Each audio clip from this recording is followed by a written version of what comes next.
का नाही? मी सांगू शकते, खरं सांगू शकते. बायको आहे ना तुमची, मला तुमच्या बरोबर वेळ घालवण्याचा हक्क आहे.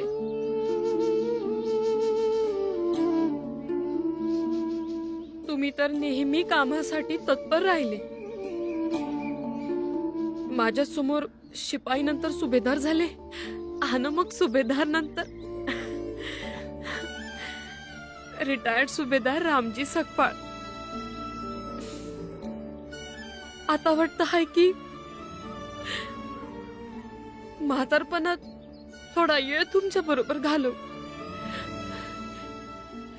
पर तुम्हासनी सांगितलं असतं तर तुम्ही थोडे ऐकलं असतं.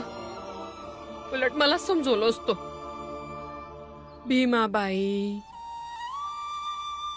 पैका कमवणं गरजेचं आहे. पोरांचं शिक्षण, पोरींचं लगीन गरजेचं आहे भीमाबाई. मग नाही सांगितलं तुम्हासनी. मला वाटलं शेठजीला सांगायला पाहिजे.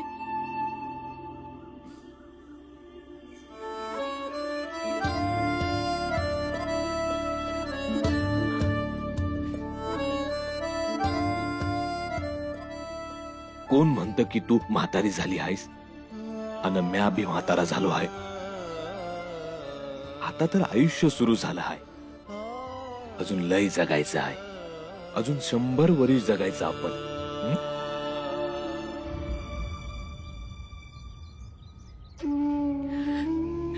मला उद्याची नाही, आजची काळजी आहे. तर ठीक आहे, आजपासून म्या तुझी समधी गोष्ट ऐकणार. आता तर खुश. आता इथनं पुढं म्या कामाबरोबरच सुट्ट्यांची बी चांगली व्यवस्था करन.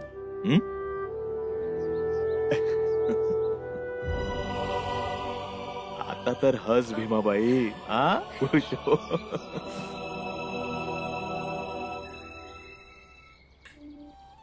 चला, भीमा वाट बघत असेल. चल.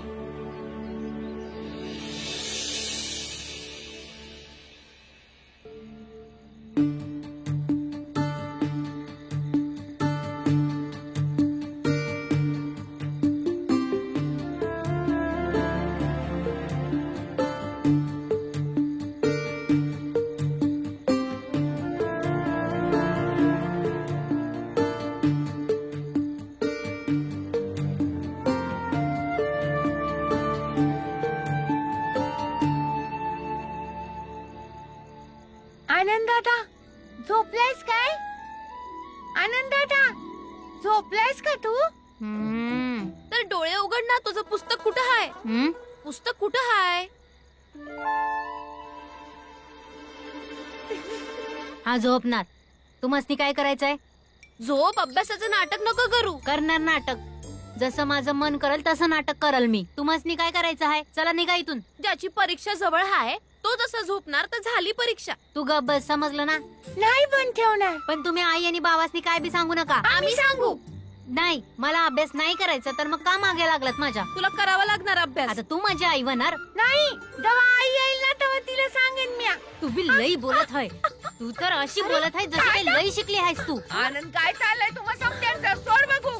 सोड साला सोडणार. तुम्ही लहान असून माझी मस्करी करता वय. तू मोठा आहे तर अभ्यासाची मस्करी करशील. त्या बाबाने जाऊन समजा सांगणार. आनंद, सोड किती. अरे बाळा उठ की. बाळा बघ की किती भांडताय ते लोक. बघ की जरा. तुम्ही दोघींनी आई आणि बाबासनी काय बी सांगायचं नाही, सांगून ठेवतो. आनंद, तू अभ्यास करायचा सोडून यांच्याशी भांडतोस.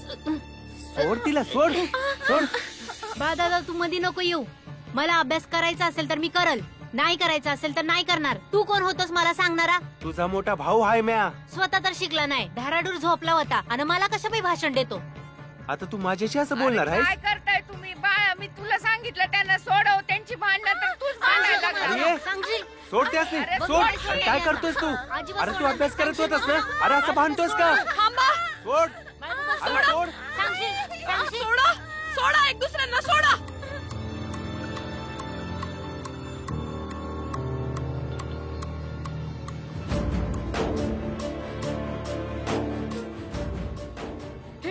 काय सुरू आहे? हं? आई आनंद दादा पुस्तक डोळ्यापुढे ठेवून झोपला होता. आई लई वेळापासून अभ्यास करीत होतो. जरा डोळा काय लागला तर ह्या मला बोलायला लागल्या.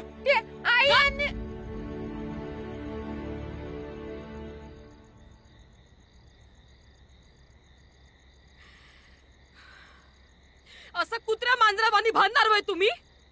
हा, भाऊ बहीण आहात ना एक दुसऱ्याचे? आणि आणि कधीपर्यंत आई मध्ये येऊन भांडण सोडवणार तुमचं? उद्या आईच नाही राहिली तर?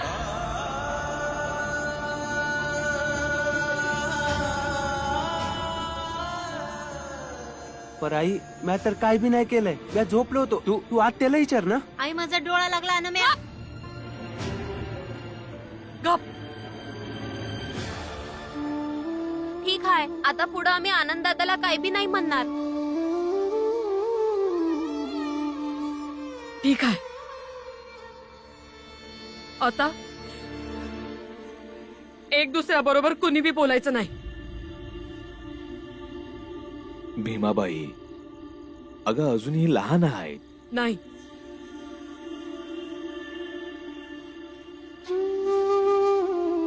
यासनी मोठं अन परिपक्व व्हावं लागेल. वय पाहिलं का यांचं?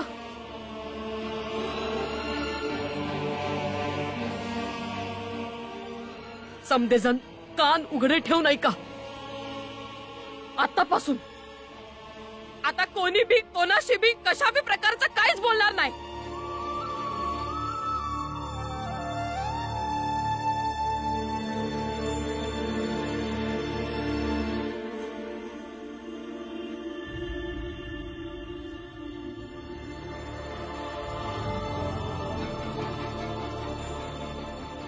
कधीपर्यंत आई मध्ये येऊन भांडण सोडवणार तुमचं? उद्या आईच नाही राहिली तर?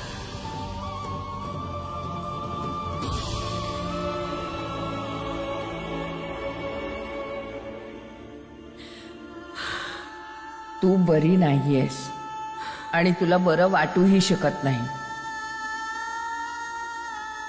तुझ्याकडे वेळ खूप कमी आहे. मला समज नीट करावंच लागणार. अनम्या ते करल.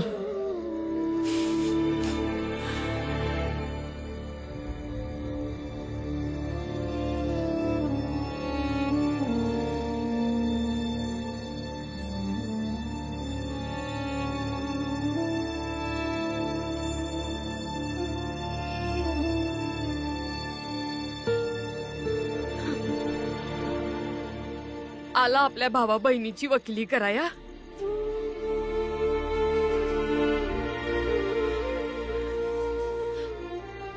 हे काय? आई एखादी गोष्ट सांग ना.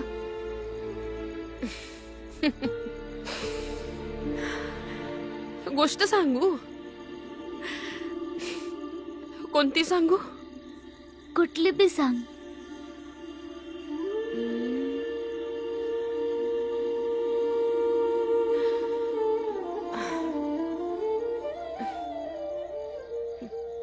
ऐक. एक छोटस कुटुंब होतं, लईच छोट. समुद्राच्या काठावर त्यांचं लई झाक घर होतं. त्या घरात माहितीये का कोण कोण राहत होतं? एक आई होती, एक बाबा होते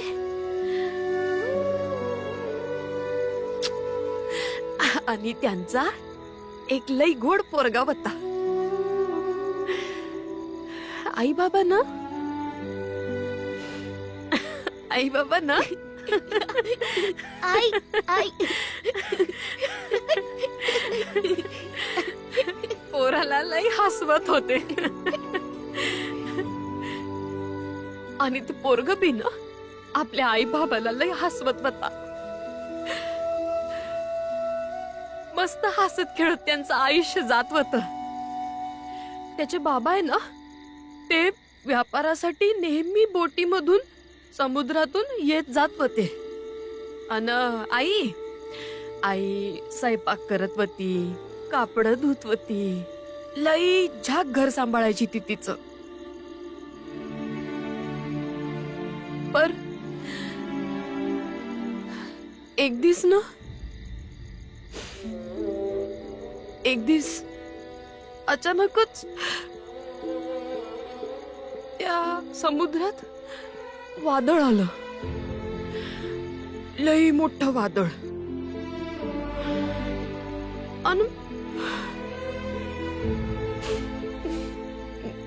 माहित नाही कसं काय, पण पोराची आई ना त्या समुद्रात पडली आणि लाटांसोबत वाहून गेली. मग त्या पोराची आई नेहमीसाठी त्या समुद्रात हरवली. भीमा, अरे रडत कशा पायी आहेस तू?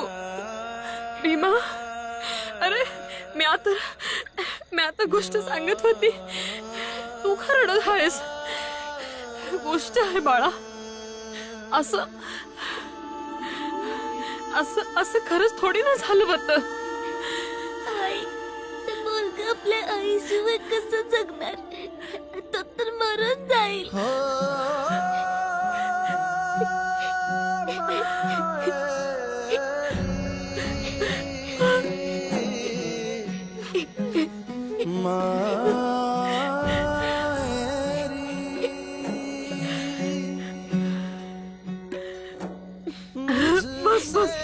लगना होना पल भी माँ तेरी ममता खिलते कमल सी, माँ तेरी ममता खिलते कमल सी.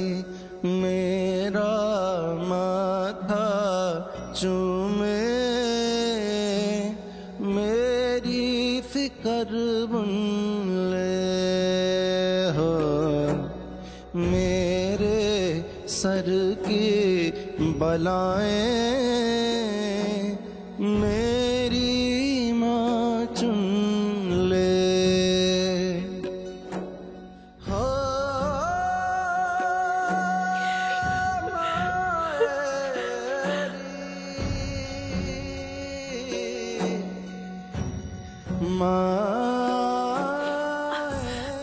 खोळ्या, गप्प बस की. मग मला मी रडवलं तू. नको रडू. ऐक. अरे खरी गोष्ट तर याच्या नंतर सुरू होते भीमा. ऐक, ते लहान पोरग आपल्या आईला गमावतो आणि मग याच्या आयुष्यामध्ये लई मोठ्या समस्या येतात भीमा. पर ते पोरग इतकं धाडसी असतं, त्या समध्या परिस्थितीशी लढून तो शिकतो, खूप शिकतो. तो संघर्ष करतो आणि लई मोठा माणूस बनतो. एवढा मोठा माणूस बनतो की समध्या जगात त्याचं नाव होतं.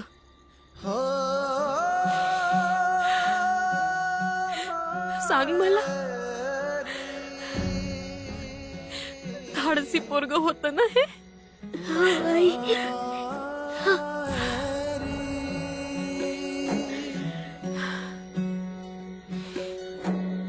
तूने सब कुछ गोष्ट ना नेहमी धाडसी लोकांची बनत असते, मेरे लिए कमकुवत लोकांची नाही. पर कुछ कर न पाया तेरे लिए तेरी खुशियाँ ही इकडं चल जाऊ. तेरा चल ही हर जन्म पाऊं, तेरा चल ही हर जन्म पाऊं। मुझसे अलग ना होना पल भी पोरं उपाशी पोटी शिकणार भाई, दुपारच्या सुट्टीत जेवून घ्यावा आणि चांगला अभ्यास करा. तेरी ममता. मला थोडंसं पाणी द्या ना. डॉक्टर साहेबांनी सांगितलं आहे की माझ्या आईच्या डोकेदुखीने तिच्या जीवाला धोका आहे. द्या ना पाणी, नाही तर माझी आई मरून जाईल. मेरी फिकर बुन ले, मेरे सर की बलाएं मेरी माँ चुन ले. हो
भीमा, ए भीमा, सकाळ झाली, उठ आता.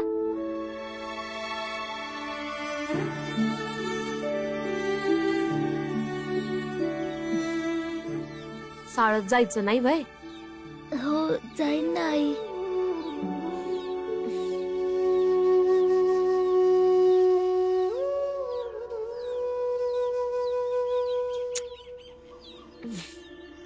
चल, तयार हो.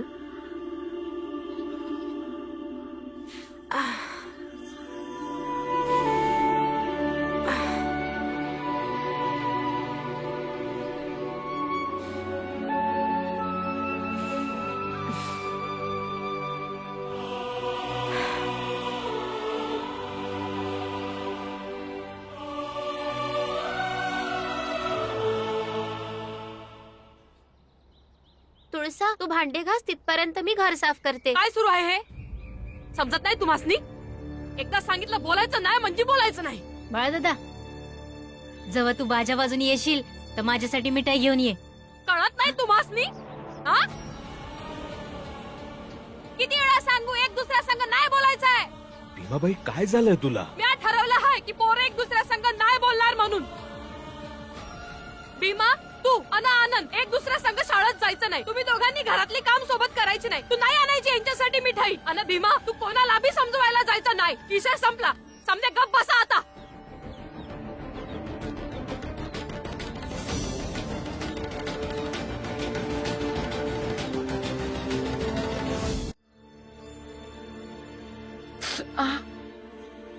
हळूच करू का? ठीक आहे.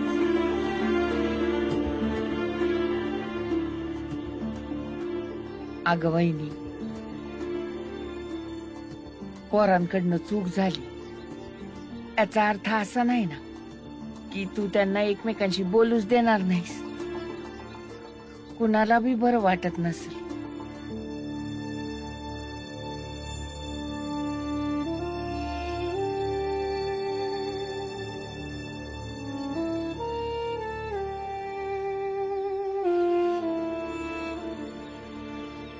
चूक झालीये ना,